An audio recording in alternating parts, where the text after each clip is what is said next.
lumalabas na naman yung galit, di ba? Hintayin na lang po natin matapos. Noong Lunes, April 5, nagkaroon muli ng hearing sa Pasig RTC para sa kasong RA 9262 o Anti-Violence Against Women and Children Act of 2004 na isinampa ni Katrina Halili laban kay Hayden Co. Jr.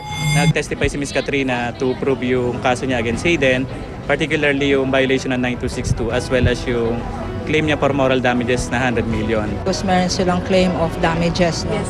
So wala namang pinisintang kontrata. So we objected and sabi ng court, please produce the contracts. She's also claiming 100 million. Sabi ng court, magbayad ng filing fees for 100 million damages. Lang.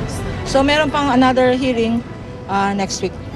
Sa loob ng korte, habang nasa witness stand si Katrina, ay nakikinig naman si Hayden kasama ang kanyang inang si Mrs. Irene Co. na pinaupo sa likuran ni Judge Rodolfo Bonifacio kung saan hindi dapat siyang makita ni Katrina habang nagbibigay ito ng kanyang testimonya.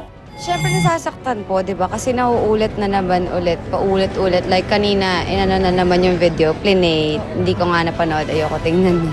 Tapos na yung testimony ni Katrina. Meron lang technical difficulties yung sex video.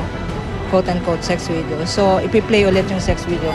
So hindi pa natapos yung testimony ngayon, babalik pa kami sa April 19. Maganda naman yung pagka-testify niya but we are not allowed to discuss yung details. Matapos ang hearing, nagmamadaling lumabas si Hayden ng korte at tila umiiwas sa mga tanong ng press. Nandun po kayo, di ba? Hintayin na lang po natin matapos. Hintayin na lang po natin yung court mag-decide. Ano ka? Doon na, diretso na ako doon. Oh, sorry po, pasensya na po. Nakikita niyo ni Katrina. Hindi ko po siya mag-ano matingnan eh. Hindi po talaga ako sanay kasi di ba first time ko nga doon kanina, nininervous ako pero syempre dahil nauulit, alam mo yun, parang sobrang lumalabas na naman yung galit, di ba?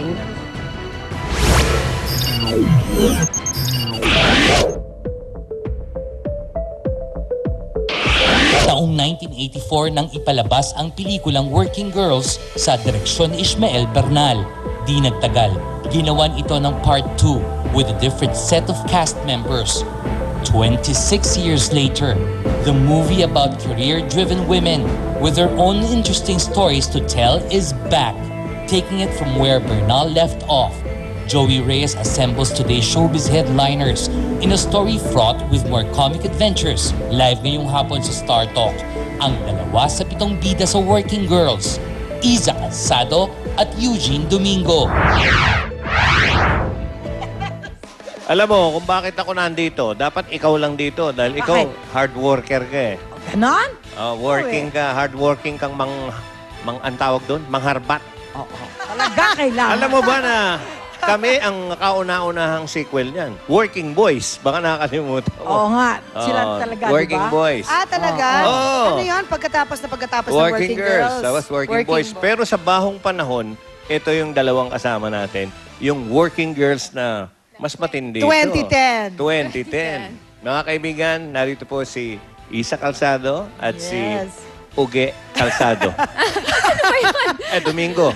Ikaw talaga kinakalimutan na. Ikaw pa naman ang favorite niya. Okay. Oo, di ba? afternoon. Sabi ko sa'yo. Well, the usual, mga unang tanong sa interview, ano ang mga roles? Wala naman pinagbago. Okay. Nagulat ako, ah. Oo. Sige, Miss Bago Isa. yun. Miss Eugene. Okay. Ako po dito si Tere. Tere. Isa akong nurse. And ang role ko dito, parang, hindi lang parang, nung college ako, my heart was broken. And then parang buong buhay ko, dala-dala ko yung pain. Parang hindi naman ako masungit, pero yung serious lang ako in life. And then, lagi kong iniisip, paano kaya pag nakita ko yung lalaki na umiwan sa akin, ano kayang gagawin ko? Hanggang sa isang araw, naging pasyente ko yung asawa niya. So, yun yung akin. Hindi mo pinatay. Hindi naman. Yun nga yung maganda doon eh. Yung kung ano yung naging Ano reaction naman, ko at noble. na-realize ko about life. Ayan. Miss Sexy Domingo. Ay, ikaw Dami talaga. mo na trabaho, ah. Malapit na ako, ah. Marupok ako.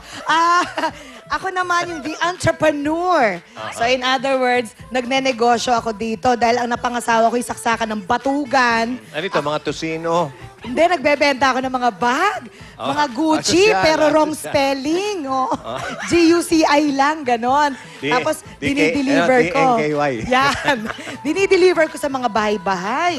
Para mapag-aral ko ang mga anak ko sa Ateneo. English speaking ang mga anak ko dito. Maganda, bagay sa'yo, bagay. So Ganon. social. Social. Sumusunod ako sa storya ni Miss Gina Pareño at kasama rin po siya sa pelikulang ito. So ang maganda rito po ay pinagsama po namin yung mga original na cast, Miss Rio Locsin, Miss Gina Pareño, Maria Isabel Ganda, Lopez, Carmi Martin, at kaming mga bagong Mga working bagong girls. working girls. Pero hindi ba kayo nape-pressured na dapat Pantayan? sundan yung unang ano?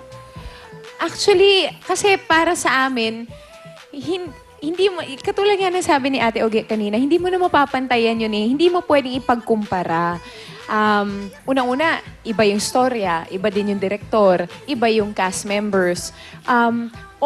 The best that we can do is give them something that will entertain the masses, the people now.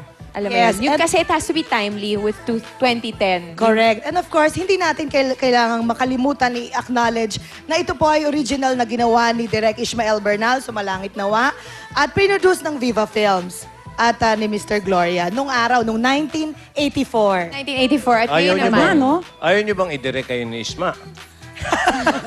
Dito po ba o All sa doon? heaven. Kung doon, medyo hintayin muna niya kami. Hindi, ito. Kasi pinag-uusapan natin bago tayo nag-interviewhan, ito isa sa pinakamasipag na artist ngayon. May nagpapatanong lang, ayaw ko namang itanong to. Uge, paano mo pa daw maisisingit ang love life mo gayong napakasipag mo at halos 30 hours a day ka nagtatrabaho? Hindi ko nga po alam kung paano ko isisingit. Gagayahin na lang kita. I will work hard, I will play hard, and I will flirt hard. Baka kaya nagpapayat Flirt harder. Flirt harder. Sana I wish na hard din sila. Ibig sabihin, hard din Hardworking. nila. Hardworking din Ikaw sila. malisyosa ka. Upo ka! Malisyosa ka. Hindi sabi niya hard work. Kaya nga kasi baka ang ibig mo sabihin, magmatigas sila, hindi nila ako Ay, pwede pagbigyan. din. Yung masipag din sana mga Tama. tagpo mo. Okay. Malisyosang babae. Di ba, Hindi Joey? po, nililinaw ko lang. Ang ganda, oh. Ang ganda. Iba yung Yan, dating oh. ngayon eh. Iba. Tsaka ang sexy nyo eh. Di ba? Ay, wow.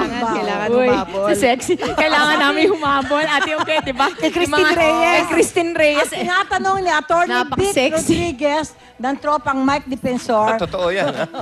Ay, sabi ko, ano yung sinasabi ni nanay? Sino daw ba ang mga kasama niyo pa rito? Siyempre, makakasama din namin dito si Miss Rufa Gutierrez, of course, Eugene Domingo, Bianca King, Yula Valdez, Jeneline Mercado, and Christine Reyes, of course. Yan. Si Ricky Davao. Ricky Davao. Same number ng babae sa 1. 7 din ba nung sa una? Ilan Ang ba feeling yung... ko mas madami yata sila, no? Manay Lolit. Parang hindi, mas madami nga kayo. Mas madami pa tayo kami. ngayon. Lalo na ngayon kasi kinombine. At marami pa po kaming kasama dyan, syempre, yung mga lalaki naman sa buhay ng mga working girls. And ipapalabas na po ito sa April 21. April 21 na Sino po. ang nag-direct? Of course, written and directed by Joey Reyes. Si Ayan. Joey Reyes nasa kasama pa natin, ano? Andito pa, buhay pa. Ay, Hindi. oo naman. Buhay na Kilala ko yun. Nililinis ko lang. Oh. buhay na buhay na buhay. Okay. And Direct. produced by GMA Films, Viva Films, and Unitel. May premiere Tatlo night yung po kami. sweldo nyo, tatlo yung producer. Sana, tatlo sweldo. tatlo ba? Anim ang natanggap ko, anim.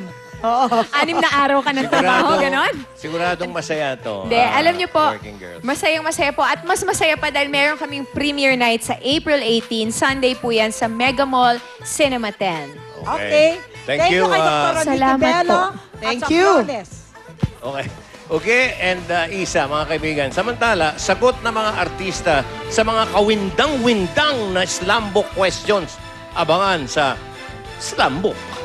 Watch ang Makulit Comedy Bar, malapit na sa GMA.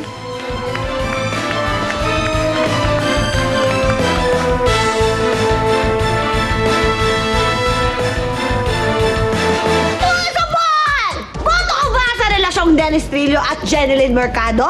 A. Oo. B. Hindi. To vote, just type react space A or B and send to 4627. And to register, type react on and send to 4627. Ano, mag-text ka na ha? Pogi ka ba? May load ka ba? Padala kitang load. Claudine Barreto Nakikiusap na huwag silang pagsabungin ng kanyang ate Gretchen. Hi ate!